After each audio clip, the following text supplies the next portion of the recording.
Hey everyone!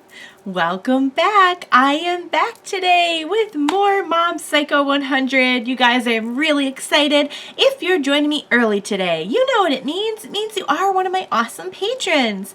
Thank you so much, and as always, I'm sending you up those big old hugs right through that screen. And if not, still thank you for joining me today. I'm glad you're here.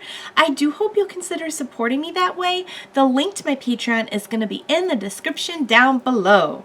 So we had a pretty big episode of Mob Psycho last time. Ritsu officially is drunk with power with his new abilities, and it was surprising to me like how quickly he just kind of went down that path. Although in a way it kind of isn't surprising because he's had a lot of inner turmoil over the fact that Mob has these abilities and he doesn't for like a while. There's been a lot that he's been pushing down as well, and it's starting to surface now a little bit. And I kind of talked a little bit last time about, does it make a difference that, the other individuals we've seen who have psychic abilities, Teru and Ritsu, if you're not counting like the people that we saw in the lab who have like the really, really, really mild abilities, they don't push down their emotions as much. Does that make a difference with like whether or not, are they going to explode? But when I got thinking about it, Ritsu had been kind of pushing down a lot for a while. And I had talked, last time about how you see it coming out in different ways, like the president of the council, all that pressure, all that stress, it's all coming out now on other people. And he's kind of taken this position of power against a lot of the other students now. And we kind of see the same thing happening with Ritsu.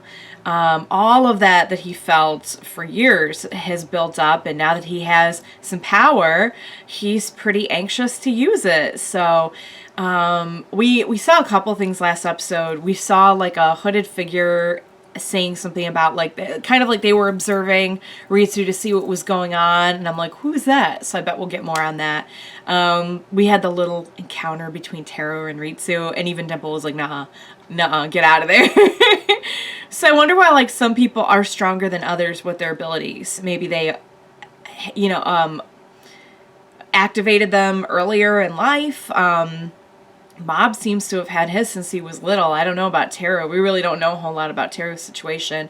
And we ended off with Mob kind of coming in right as Ritsu has just, given his speech about, kind of like there just being no reason to, he's like, yeah, I'm acting out a lot of violence, and there's just like no reason. So kind of like a chilling speech, from Ritsu, and Mob kind of walked in at the end of that. So I hope that Mob can help his brother.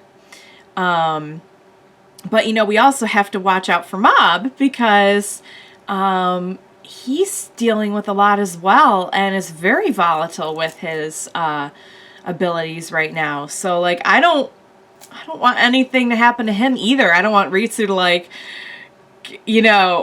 he has a real kind of complex about getting as strong as Mob and surpassing Mob and everything, it seems. And I don't want him to like hurt Mob either. I just want everyone to be alright. Is that too much to ask? It'd be a pretty boring show, I guess, if everyone was just great. But that's my goal. So, alright guys, what do you say we jump in and see what's going to happen next? Let's go.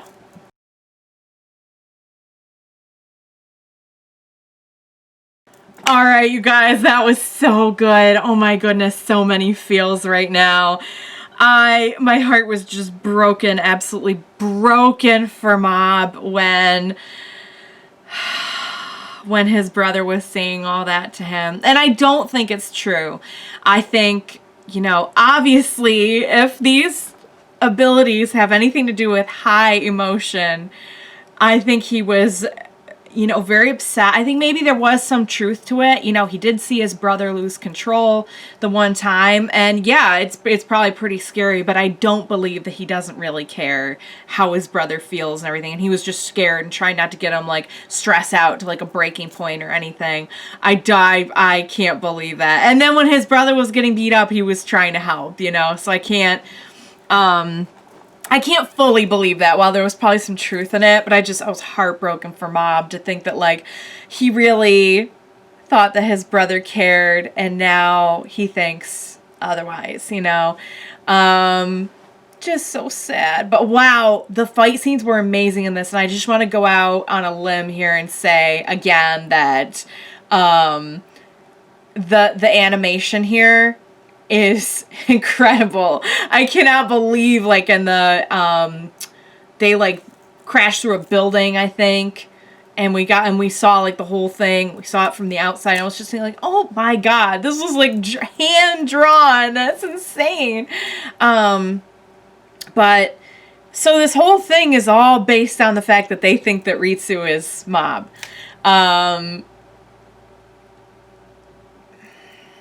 So what's going to happen when I feel like the guy who was trying to trying to kidnap Ritsu is probably at some point going to say something about there having been another really strong ESPer there.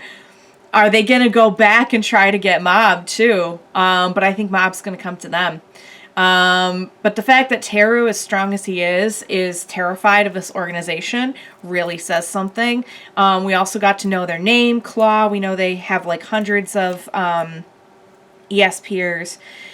I couldn't tell if they actually had manufactured the ability to give psychic powers or if they were taking, that's what they said, but then they said they were taking people who had abilities from a young age and like making them into soldiers. And Teru mentioned like they're not as strong as naturals like us. So are they giving them abilities, or are they like just amplifying their abilities, or are they using them as research and then hoping to give abilities to like people who don't have ESP whatsoever? But I think the basic idea is like they are training them to be like weapons, I guess.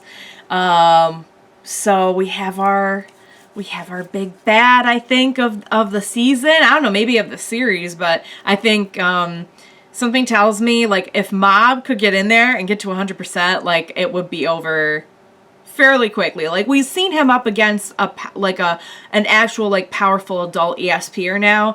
But even in that case, like we know that guy just could, like after a couple moves, he was like, all right, I'm out of ideas here. I got to get out of here. I can't take him on anymore.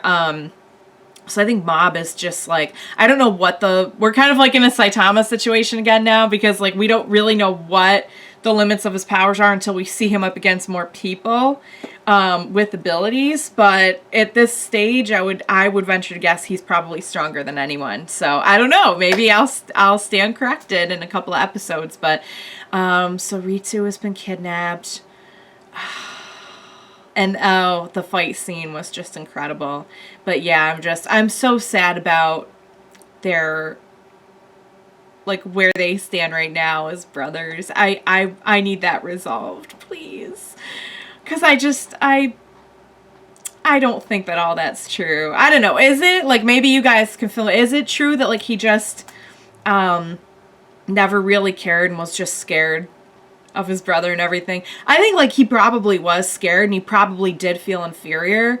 But I think you can do that and also actually really care and love the person, you know? I don't think it's one or the other. So I guess we'll find out. All right, so Mob is going to take the fight to Claw. Fortunately, Teru has some ideas about them. What else was I going to say? I feel like I was going to... Oh, yeah, I was going to say, it's interesting to me that, like, Mob starts to kind of get in the zone at, like, the 80-90% mark, but he's still kind of like, no, wait, I shouldn't be using it against humans. Well, this is different, but... And then, like, once he hits 100, like, it's over. Like, the whole, like... there's something about him that gets much more, like... like he loses a lot of that like higher moral, you know, it's just like all about the fight, you know. It's not like what happened to him when he was fighting Teru. That was something like I don't know if we're gonna see that again. I don't know if we're gonna get into that this season. But that was something else altogether. So wow, guys. All right, we're just every episode we get like deeper and deeper and deeper into this. I just love it. And even in an intense episode like this, we can still have like Reagan doing his spiritual spa.